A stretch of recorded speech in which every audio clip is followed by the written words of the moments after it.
Welcome back to my first redo episode. How about that? Of the House Husband Diaries. So, as you may or may not know, if you watched the episode that dropped this morning, for some reason my audio wasn't working. The mic must not have been fully plugged in because later that day, I recorded two episodes a couple days ago. That one and then the one that'll drop, let's see, what's today? Tuesday? On Thursday.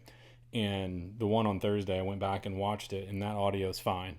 So I'm not really sure what happened with the audio, but all of that is to say, I promised a few people in the comments that I would do a quick recap version for those of you that couldn't turn up the volume loud enough to hear me. So here we go. So this is my subtleties. There were 4 points I wanted to make in the book, and they didn't really stick out as themes or key words, but they were kind of just random subtleties. And that's why I titled the video the way I titled it. The first thing that I'll cover is Eric Sloane's death, and that's on page 7. And I got an email months and months ago from someone asking me to what I thought about the difference between real life Eric Sloane's death and the way it was portrayed in The Thrill of the Chase. And as I said in the video earlier that dropped earlier today, I just don't really get into the personal histories of the people in The Thrill of the Chase. I get it that it's public as far as Forrest has put his life out there in this chase, hiding a treasure with his memoir, etc. However, and politicians, whatever, I get it that some people dig in and think that's fair game and will dig in. I don't think that's what Forrest is trying to get at. I think the poem and is as a treasure map to the bronze chest.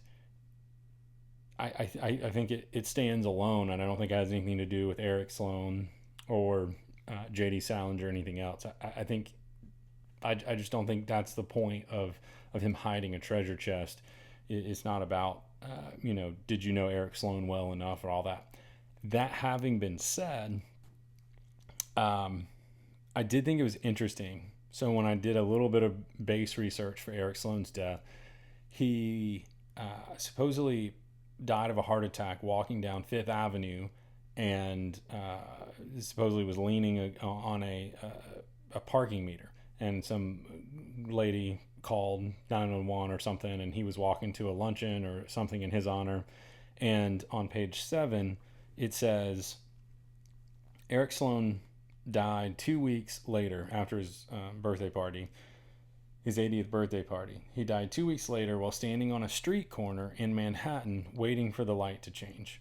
I'll never get over that. Who knows how long he might have lived if he hadn't had to wait for the light. Life is like that sometimes, and death is always too harsh. Life for Eric was just a rule of thumb anyway, and he was philosophical about it all. So I don't, and this is what I said earlier, and the one that you couldn't necessarily hear. That's a small discrepancy. I mean, whether he was standing at a street corner, there's a parking meter that's fairly close to street corners, all the time. Whether he was waiting for the light to change, whether he was walking down the street, and he was in the middle of a block, and not at a corner. I don't know that it much matters, but I could see a subtle hint being you have to cross the street.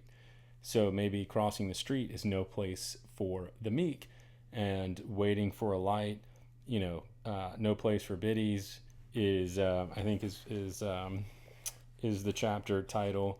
Yeah, no place for biddies. He talks about crossing the street. I could cross the street anytime I wanted to, and then if he's waiting for the light to change, who knows how long he might have lived if he hadn't had to wait for the light.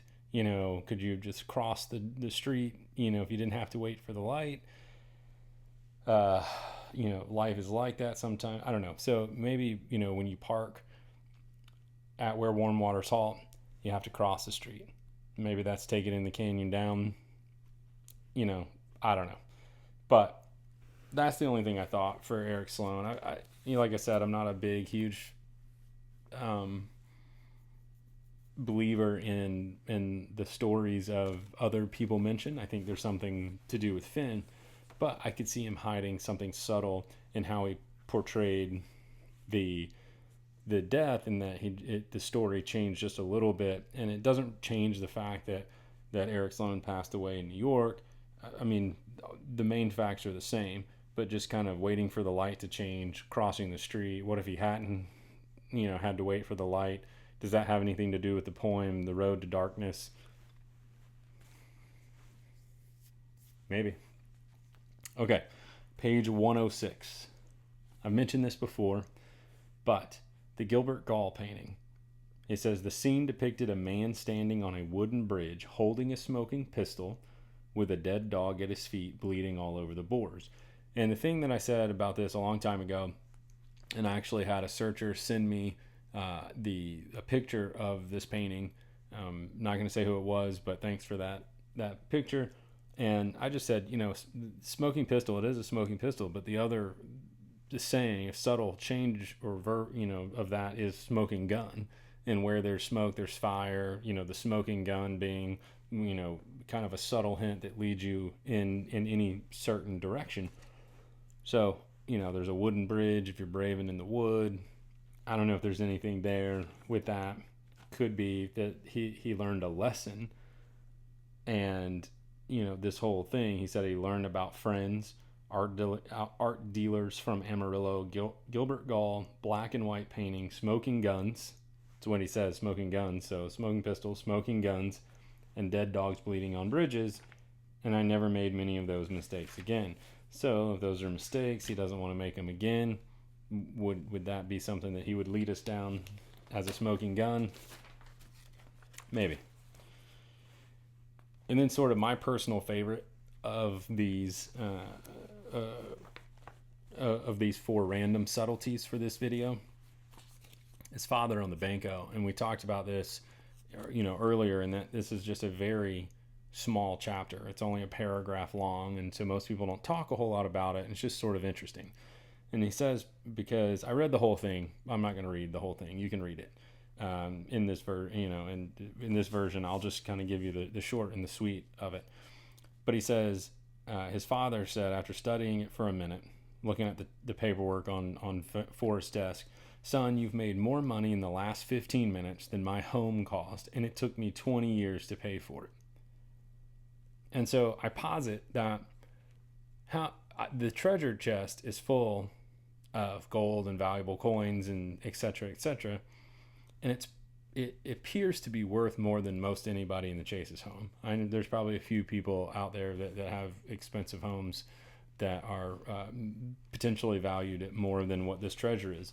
But I thought it would be really interesting in a very subtle way of saying that it only takes you 15 minutes to get to the treasure chest and back. So it's really like 7 minutes. So within 500 to 1,000 feet, you see it. Oh my gosh, soak it in, pack it in your backpack, turn around and walk back, and you're done in 15 minutes. You've walked there, picked up the treasure, found it, picked it up, packed it away, and walked back. Whole thing took you 15 minutes, and you're out of there. And then I had somebody write on my video this morning something about one way, maybe 15 minutes or something. And I don't remember exactly what he said, because you own it or something once you have it in your possession. So walking 15 minutes one way. But I disagree with that, just because, I think it's a neat idea, but you still got to get back to the car and get the heck out of there before, just to make sure that it's your, you can own it all you want, but if something happens to you and nobody knows it's yours, out in the woods or something, I think it's in a more public place. But until it's safe and there's recorded, ownership change, what have you. I don't, just because you got there first doesn't mean it's yours. That's the scary thing. So I like to think that maybe it's a 15-minute round trip back to your car and you're safe, and you just made more money in 15 minutes than a house is worth. So let me know what you think about that.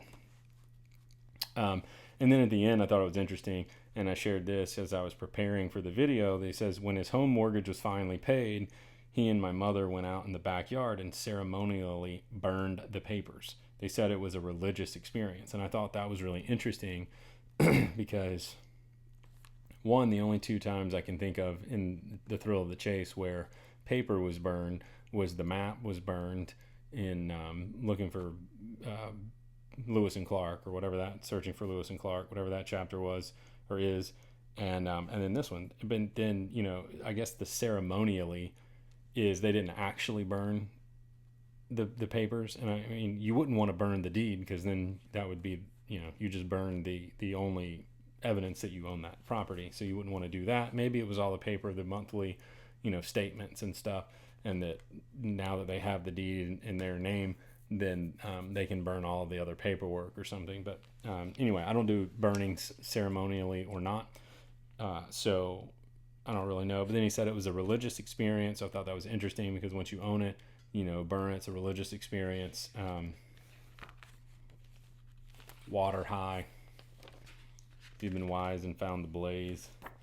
And then the last thing I'll say, and make this video shorter than the last because I didn't do some of the other intro stuff. This has been said a number of times, but and when my tackle box is closed at last and the Cadus hatch is gone, I will rest through all of time and space, pillowed down and scented in, with a smile that comes from remembering the special things that brought me to that final place, one of which was knowing Peggy was there somewhere waiting for me.